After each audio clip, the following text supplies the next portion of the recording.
Jaridar da Washington Post ta bayyana cewa me yasa shugaban kasar Iran ma'ana jagoran juyin juya hali Ayatollah Khamenei yake daukan kowane lokaci akan cewa lokaci yana tsaginsa. Ma'ana jagoran yana bayyana cewa a kowane lokaci dama da kuma iko da mulki yana hannunsa a cikin kowane kalubale aka shiga shine yake yin nasara. Me yasa jagoran yake daukan wannan matsayi ya daura akan kansa? Ku yi haƙuri ban muku ƙarin bayani ba. Wannan labarin ci gaban kashi na biyu ne na labarin da na faro akan propaganda da gidan jaridar ƙasar Amurka ya wallafa, wanda yake da matuƙar ƙarfi, wanda ya kamata a sai na kawo muku shi domin ku ji abubuwan da ake tattaunawa a halin yanzu sakamakon takunkumin da yake kan ƙasar Iran. Ƙasar Amurka da tarayyar Turai ba su tsammanin cewa za a ɗauki waɗannan kwanaki ba tare da samun babban bore daga cikin gidan ƙasar ta Iran ba sakamakon dawo wannan takunkumi. Sai kuma babban abin da ya ɗaure musu kai shine tsawon kwanaki shiru, babu wani bore ko kuma ƙarfar zanga-zanga da ta rikita ciki da wajen ƙasar Iran sakamakon dawowar wannan takunkumi. Tarayyar Turai ta zargi shugaban ƙasar jagoran Iran Ayatollah Khamenei da laifin amfani da ƙarfin da ya wuce kima gurin rike makogoran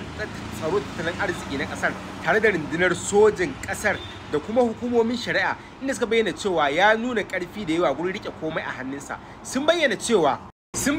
ƙwarewar Ayatollah Khamenei ta gini ne irin na tsoffin shekarun da suka gabata a baya, inda suka bayyana cewa a cikin shekarar 1997 ƙasar wata babbar kotu a Berlin ta zargi ƙasar Iran da kisan waɗansu 'yan adawa.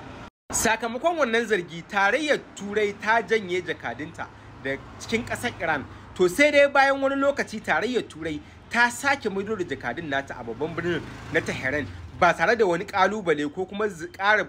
faɗaɗa bincike ko kuma zargin da ake yi wa ƙasar ta Iran da kisan waɗannan jakadu ba.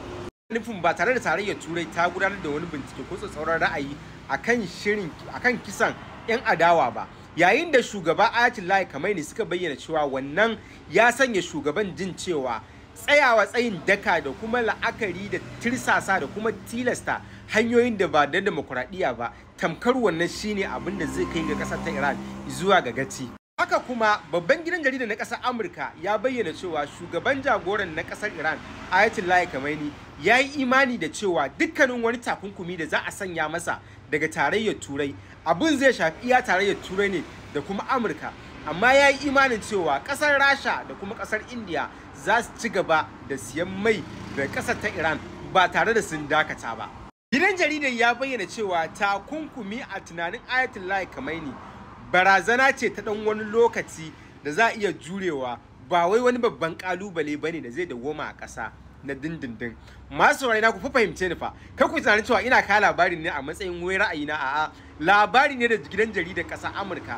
ya wallafa, wanda kun san halin da ƙasar Amurka take cikin takun saka da ƙasar Iran tare da tarayyar Turai. Komai ka iya fitowa a matsayin wani bincike ko kuma a matsayin wani hasashe da za a iya yi a gidan jaridun ƙasar.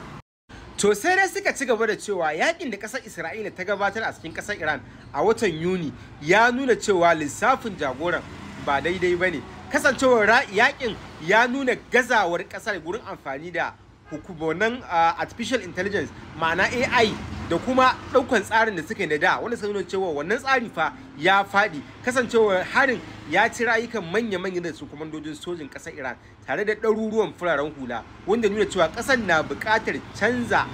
fasalin yadda take tafiyar da al'amuranta a baya. Gidan jaridar ya bayyana cewa Ayatollah Khamenei ya ɗauki lokaci a matsayin alƙali ta yadda ya ɗauka juriya da kuma ƙara dagewa shine abin da zai ciyar da ƙasar Iran gaba, inda ya bayyana cewa ci gaba da jurewa takunkumin ƙasashen yamma abu ne na wani lokaci, wanda ya bayyana cewa a zuwa gaba wajibi ƙasashen yamma su gaji su kuma watsar da wannan takunkumi yayin da ƙasar Iran za ta ƙara tashi ta kuma ɗagawa a duniya. Inda suka bayyana cewa Khamenei ya yi imani da cewa tasirin takunkumin ƙasashen waje ba abu ne wanda zai dawwama ba. To amma gidan jaridar na ƙasar Amurka ya bayyana cewa wannan lamari ya kasance babbar caca mai matukar haɗari, inda suka ayyana cewa takunkumi ka iya matsawa jama'ar ƙasar su ga tamkar gwamnatin ƙasar ta kasance makiyarsu, ta yadda za su ɗauki gwamnati a matsayin ba wata hanyar za ta ba su mafita ba, inda za a ci gaba da samun